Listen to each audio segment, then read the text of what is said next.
जय श्री राम। श्री रघुनाथ जी के श्याम रंग का सुंदर जल देखकर सारे समाज सहित भरत जी प्रेम विह्वल होकर श्री राम जी के विरह में समुद्र में डूबते डूबते विवेक रूपी जहाज पर चढ़ गए।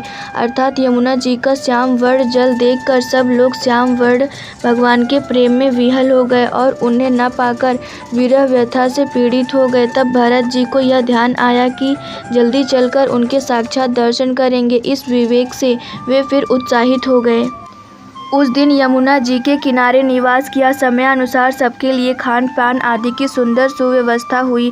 निषाद राज का संकेत पाकर रात ही रात में घाट घाट की अगणित नावें वहां आ गई, जिनका वर्णन नहीं किया जा सकता। सवेरे एक ही खेवे में सब लोग पार हो गए और श्री रामचंद्र जी के सखा निषाद राज की इस सेवा से संतुष्ट हुए। फिर स्नान करके और नदी को सिर नवाकर निषाद राज के साथ दोनों भाई चले।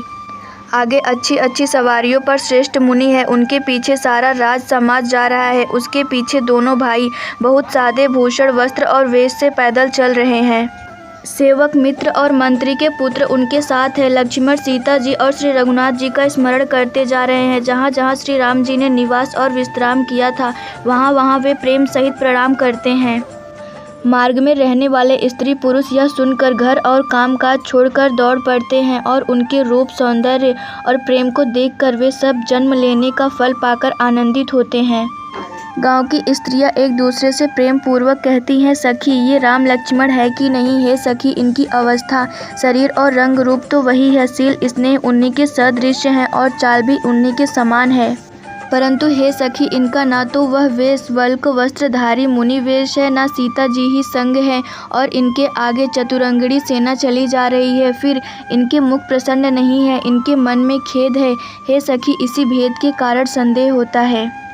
उसका तर्क युक्ति अन्य स्त्रियों के मन भाया। सब कहती हैं कि इसके समान सयानी चतुर कोई नहीं है। उसकी सराहना करके और तोरी वाणी सत्य है, इस प्रकार उसका सम्मान करके दूसरी स्त्री मीठे वचन बोली। श्री राम के राज तिलक का आनंद जिस प्रकार से भंग हुआ था, वह सब कथा प्रसंग प्रेम पूर्वक कहकर फिर वह भाग्यवती स्त्री श्री भरत जी के शील, स्नेह और स्वभाव की सराहना करने लगी। वह बोली, देखो ये भरत जी पिता के दिए हुए राज्य को त्याग कर पैदल चलते और फलाहार करते हुए श्री राम जी को मनाने के लिए जा रहे हैं। इनके समान आज कौन है? भरत जी का भाईपना, भक्ति और इनके आचरण कहने और सुनने से दुख और दोषों को हरने वाले हैं। हे सखी, उनके संबंधों में जो कुछ भी कहा जाए वह थोड़ा है। श्री रामचंद्र जी के भाई ऐसे क्यों ना हों? छोटे भाई शत्रुघ्न सहित भरत जी को देखकर हम सब भी आज धन्य बड़भागिनी स्त्रियों की गिनती में आ गई। इस प्रकार भरत जी के गुण सुनकर और उनकी दशा देखकर स्त्रियां पछताती हैं और कहती हैं, यह पुत्र कैकेयी जैसी माता के योग्य नहीं है।